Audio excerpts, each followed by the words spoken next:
I want you to stop everything that you're doing right now if you think being authentic means you can lack accountability. So, what I mean by that is if you think that everyone has to accept you for who you are, the good, bad, and ugly, and you don't have to work on that bad and ugly, you're losing right now. And I want you to win, so we're going to stop it. This is my second video in my Authentic Self series, and I'm going to give you some practical tips on how to be authentic yet accountable for your negative actions. Welcome to Unapologetically Chris. I'm Chris, the one you love and hate to miss, and I appreciate that you're joining me here today. We focus on career, lifestyle, beauty, and overall wellness, and right now we're in the depth of this Authentic Self series. In my first video, I gave you some practical tools on how you can start to discover you. Check up here, check up there, somewhere. I'll link the video so that you can click on that and then come back to this video. However, now we're going to explore, once you discovered yourself, what then you can do to work on the negative aspects of yourself. We live in this world where authenticity is packaged up and sold to us like a commodity. Everybody nowadays, they want to be authentic, products want to be genuine, companies want to have an authentic connection to people. However, one thing that we don't talk about with authenticity, it comes accountability.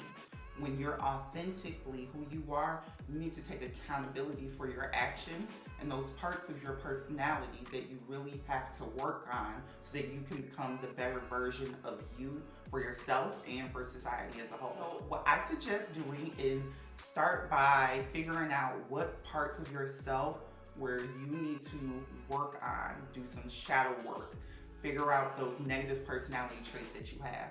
One way you can do this is you can start to make a list. Just literally sit down and think about situations that you've been through or just yourself in general, things that you notice about yourself that you want to work on, that you think you need to improve upon. And not because you're trying to become someone else or become something else, but because a part of you is genuinely hurting yourself or genuinely hurting other people that you relate to.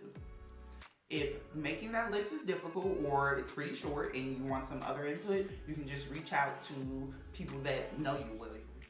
Finally, another way that you can figure out some of those authentic parts of yourself that you need to improve is by utilizing some of those tools I mentioned in my first video in this series.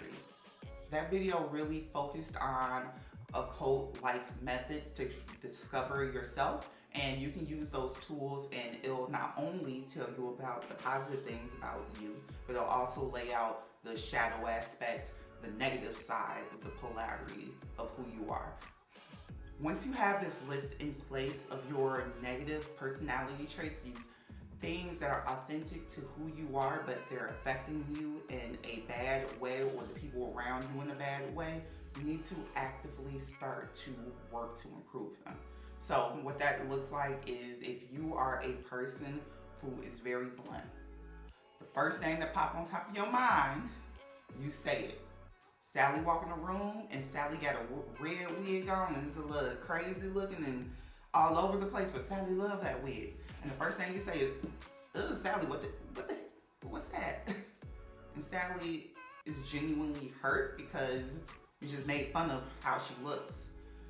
That doesn't serve you well. You think that your blunt personality or persona is okay, and it is in many respects. But when you go around hurting people because of it, it does not serve you well. One really great tool of self-improvement when it comes to these negative, self-sabotaging personality traits that we have is therapy. Seriously. Not only will therapy actually help you identify some of these traits, but it's going to give you the tools to work on yourself, to really improve those parts of yourself that need improvement. And trust me, if you are alive with a beating heartbeat, there are parts of you that need improvement. And not because you need to be something else or be someone else, but we're human and we have flaws. So therapy will help you work on those flaws too. My very last tip is to practice accountability. So you identify what those tools are, you're actually working to improve them, but when the instances arise where you make mistakes, you become human, you fall back into old patterns of yours and you then negatively impact yourself or other people, you need to be accountable for those actions. That looks like not blame shifting when you do something. You can't be like, well, Sally always looking crazy and I mean, someone needs to tell her something. No. Take accountability for the things that you do. Apologize to the people that you hurt or that you affect. Be sincere with that apology, like really mean it. People can tell when you're sincere and you're just saying something to move along the conversation or because it's expected in the social dynamic. And then when it comes to yourself, you need to be accountable to you. These behaviors of yours that negatively affect your life, you have to be accountable for it. You can't make excuses for it. You can't say, well, if only this person will do that, then I can do this. It all really starts with you. You have to take responsibility and ownership. Part of that accountability for yourself is self-forgiveness.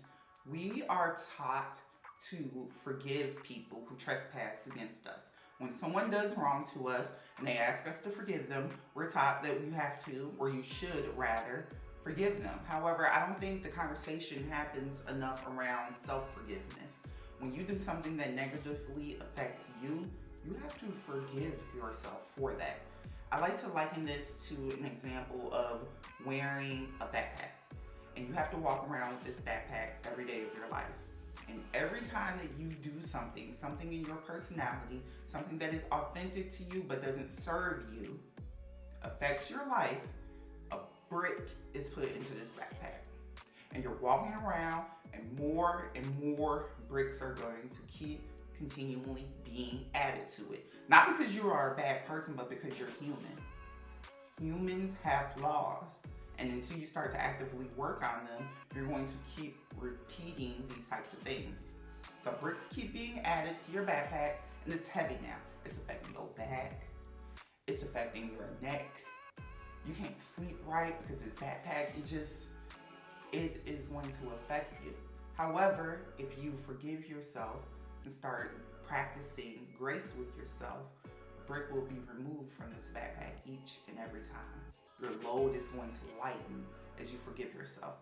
So not only do you have to be accountable to others and ask for their forgiveness, you have to then ask for your own forgiveness for your own sake so that your backpack ain't nothing in it. You're not walking around carrying baggage saddled with guilt. I really hope you enjoyed this video. We explored the idea that authenticity does not equal unaccountability. We talked about ways to discover these negative personality traits that you have and how to work on them, and finally how to be accountable for them. I really hope that you like this video, and please give it a big thumbs up if you do. If you want to see more videos like this, please subscribe to the channel.